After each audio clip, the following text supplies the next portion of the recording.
રાજકોટ મહાનગરપાલિકા દ્વારા જે સિટી બસનું ટ્રાન્સપોર્ટેશન છે એ સારી વાત છે. લોકોને એનાથી દૂર ને દૂર જગ્યાએ જવું હોય તો પણ એ સુવિધા સારી છે.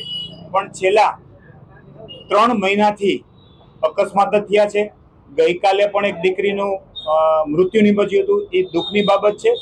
છેલ્લા 3 મહિનાથી અલગ અલગ જગ્યાએ અકસ્માત થઈ રહ્યા છે. ત્યારે સિટી બસના જે સંચાલકો છે, કોન્ટ્રાક્ટરો છે, એના કોઈ નોર્મ્સ પાલન કરવામાં આવતા નથી. અને ખરેખર જ્યારે ડ્રાઈવરોની ભરતી કરે છે ત્યારે એના લાયસન્સ ચેક કરવા જોઈએ, એનું શારીરિક હેલ્થ સારી છે એ પણ ચેક કરવું જોઈએ. આજ સુધી ચેક કરવામાં આવતું નથી.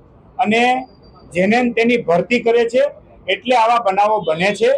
અને આજે પણ મ્યુનિસિપલ કમિશનરના જે સિટી સંચાલક જે છે, એના મેનેજર છે, એને પણ સવારમાં મેં વાત કરી છે કે જે આ સિટી બસના સંચાલક જ છે એની સામે કડકમાં કડક પગલાં લેવાય એવી અમારી કોંગ્રેસ પક્ષની માગણી છે.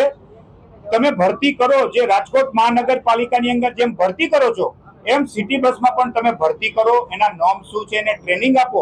અને સિટી બસની અઠવાડિયે 10 દિવસ તમે ચેક કરો ડ્રાઈવર શું કરે છે શું નહીં. આ તો લોલોલમ ચાલે છે, આવું ચાલે નહીં. આ રાજકોટની જનતા માટે 21 લાખ લોકોની પ્રજા છે, એને સારી સુવિધા મળે એવી અમારી કોંગ્રેસ પક્ષની માંગણી છે. અને આવનારા દિવસોની અંદર જો આ સિટી બસની સામે પગલાં લેવામાં નહીં આવે તો મ્યુનિસિપલ કમિશનરને આ બારામાં રજૂઆત કરવામાં આવશે.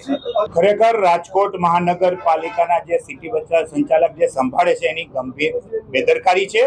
જેવા આવા અસ્થિર માણસોની કોઈ ભરતી ન કરાય, એની મેડિકલ સર્ટિફિકેટ લેવું જોઈએ. આ ગંભીર બાબત છે. ભાજપના પ્રમુખ મોટી વાતો જ કરે છે. ખરેખર છેલ્લા 3 મહિનાથી આ બનાવ બને છે, ત્યારે જ પગલાં લેવાની જરૂર હતી.